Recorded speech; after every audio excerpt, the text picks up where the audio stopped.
ಈ ಊರಿನ ನಂದಣೆ ಕಾಮಿಡಲ್ಲ ಕಾಮನ್ ಸಟ್ರು ಅಂತ. ಅಯ್ಯಯ್ಯೋ ಹೋಗಿ ಹೋಗಿ ನನ್ ಬಾಡಿ ಬಂದು ಬೈದಾಕಲ್ಲ. ನನ್ನ ದಯವಿಟ್ಟು ತಪ್ಪು ತಿಳ್ಕೊಬೇಡಿ ತಾತ. ಬೀಚ್ನಲ್ಲಿ ಡ್ಯಾಮು ನೀರ ತಂಬುಳ್ನಾಡ ಗಡಿಸ್ತಂಗ ಮೇಲಿಂದ ಕೆಳಕಂಡು ತೊಗೊಂಡ್ಬಿಡ್ತಲ್ಲಿ ಸಟ್ರ ಏನಾಗಲ್ಲ ಸುರಿಸ್ಕೊಂಡ್ರೆ ಅವಾಗ ಏನ್ ತೊಗೊಳಕ್ ಸಟ್ರ ಅಂತದ. ನನ್ನ ಮಾನ ನನ್ನ ಮರ್ಯಾದೆ ನನ್ನ ಇಂಟಿಮಿಷನ್ ಇಂಟಿಮಿಷನ್ ಅಲ್ಲ ಇಂಪ್ರೆಷನ್. ಅಯ್ಯೋ ಆಗಿರೋ ಮಿಷಿನೇ ಆಗ್ಲಿ ನಾನು ಇನ್ನೂ ಮದುವೆ ಆಗ ವಿಚಾರದಾಗ ಇರಬೇಕಾದ್ರೆ ಈ ನಾಟಕದ ಹುಡುಗಿ ನನ್ನ ಅಜ್ಜ ಅಂತ ಕರೆಯದ.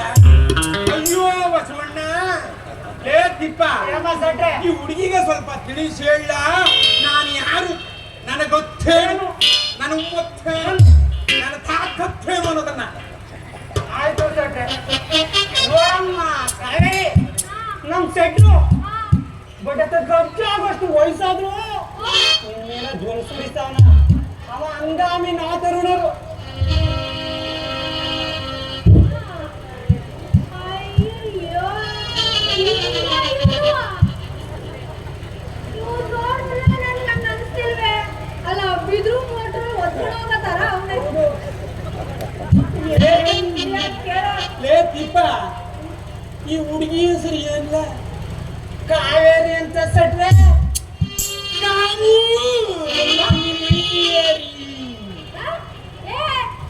ಕಾವು ಏನು ಅಲ್ಲ ಕಾವೇರಿ. ನಾನೇನು ಹುಡುಗನ ಕತೆ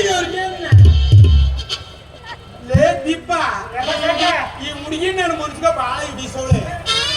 ಕೇಳ ಒಂದ್ ಮಾತು ಅಂದ್ರೆ ಮದುವೆ ಆಮೇಲೆ ಆದ್ರೂ ಚಿಂತೆ ಇಲ್ಲ, ದಿಕ್ ಪೂಜಾ ಮಾಡ್ಬೋದು. ಅದ್ಯಾವ್ದಪ್ಪ ದಿಕ್ ಪೂಜಾ? ಗೊತ್ತಿಲ್ಲ ದಿಕ್ ಪೂಜಾ. ನಾನು ಈಗಿನ ಕಾಲದಲ್ಲಿ ಹೆಣ್ಣು ನೋಡ್ಯಾರ ಅಪ್ಪ ಹೋದಿರು ಮದುವೆ ಮಾಡಿದೆ ಹನಿಮೂರ್ಗೆ ಹೋಯ್ತೀವಿ ಅಂತ ಓದು ಅಕ್ಕಿನ ಬರೋದೇ ಇಲ್ಲ. ನಮ್ಮಪ್ಪ ಅಂದಿರಂಗಿಲ್ಲ, ಮದುವೆ ಮಾಡಿ ದೊಡ್ಡ ದೊಡ್ಡ ರೂಮ್ ಕಟ್ಸವ್ರೆ, ಮನೆ ಕುಡ್ಬಿಡ್ ಬಾಲ ಹಾಕಂದ್ರ ಬೆಳಿಗ್ಗೆ ಎದ್ರ ಆ ಕಡೆ ಮುಂದಿದ್ರು ಈ ಕಡೆ ಮುಂದಿರ್ತೀವಿ, ಈ ಕಡೆ ಮುಂದಿದ್ರೆ ಯಾಕ ತಡಿ ಮಾಡಿದ್ರೆ ಒದ್ದಾಡ್ಬಿಡ್ತೀವಿ ಕಳ್ಳ. ಅದಕ್ಕ ಹಾಗೆ ಸಟ್ರೆ ಕಳ್ಳ ಏ ದೀಪ ಯಪ್ಪ ಸಟ್ರ